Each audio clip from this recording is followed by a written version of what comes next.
माझं नाव सुनीता देशमुख, वनरक्षक सामाजिक वनीकरण परिक्षेत्र नाशिक। आज आपण ज्या ठिकाणी उभं आहोत त्या गावाचं नाव आहे मौजे मुंगसरा, गट नंबर 113।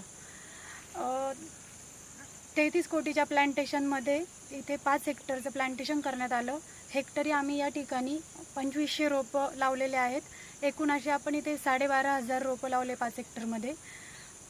तर इथे आम्ही जवळपास ग्रामपंचायतीशी जेव्हा प्लांटेशन घ्यायचं होतं आम्हाला, त्यावेळेस आम्ही ग्रामपंचायतीशी चर्चा करून सरपंच ग्रामस्थ यांच्याशी चर्चा केली।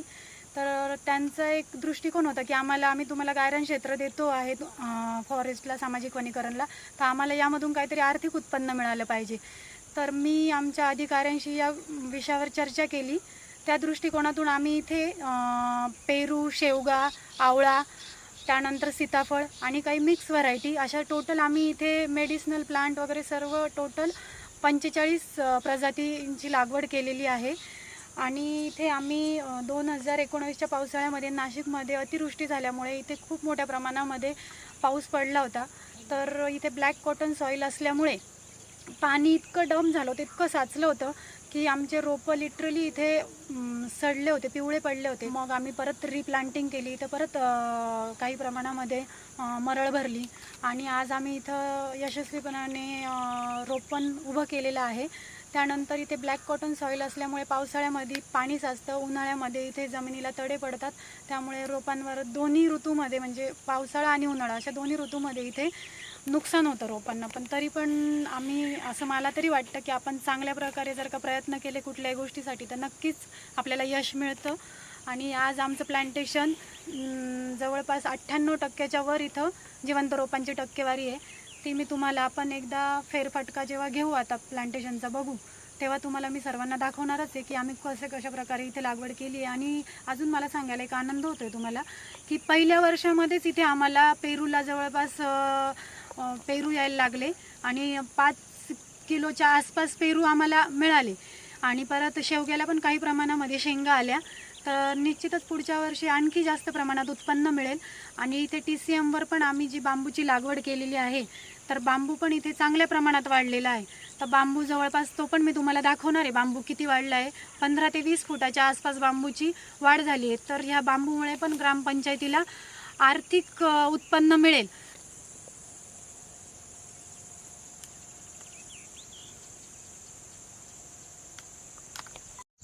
या ठिकाणी आपण बघू शकतोय आज इथे 16 महिन्यामध्ये आम्हाला जवळपास 10 ते 15 फुटाच्या आसपास रोपांची उंची दिसते।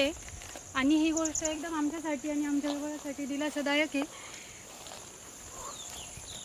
इथं सर्व मिक्स व्हरायटी लावलेली आहे, यामध्ये मेडिसिनल प्लांट पण आहेत। आम्ही हिरडा, बेहडा, त्यानंतर सर्पगंधा, अश्वगंधा, अडुळसा,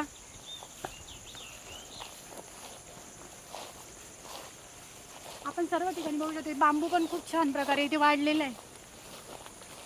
खैरे,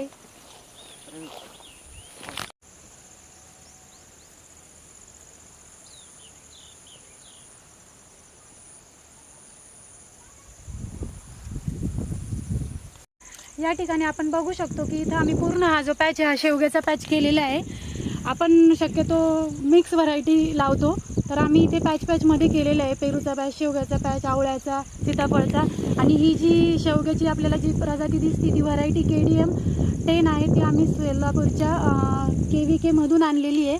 ते तिथून सीड आम्ही परचेस करून त्यानंतर आम्ही त्याचे रोपं तयार करून इथे प्लांटिंग केलेली आहे। तर आपण इथे वर्षभरामध्ये म्हणजे जवळपास 16 महिन्यामध्ये इथे वाढ बघू शकता रोपांची किती झालेली। आणि आम्हाला पहिल्याच वर्षी इथे शेंगा पण मिळाल्या।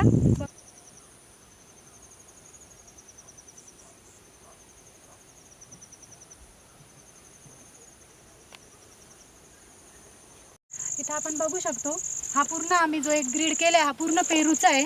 इथे पेरूला वाढ पण चांगली आहे। इथे आता हे 6 ते 7 फुटाच्या आसपास आहे, 7-1 फुटाच्या आसपास आहे जवळपास पेरू। पहिल्या वर्षामध्येच आम्हाला जवळपास इथे 4-5 किलो पेरू मिळाले, जो की आमचा उद्देश होता ग्रामपंचायतीला उत्पन्न मिळावं। तर ते आम्हाला पहिल्या वर्षातच बघायला मिळालं। ही गोष्ट आमच्यासाठी एकदम आनंदाची आणि आमच्या दोघांसाठी पण एकदम दिलासादायक गोष्ट आहे।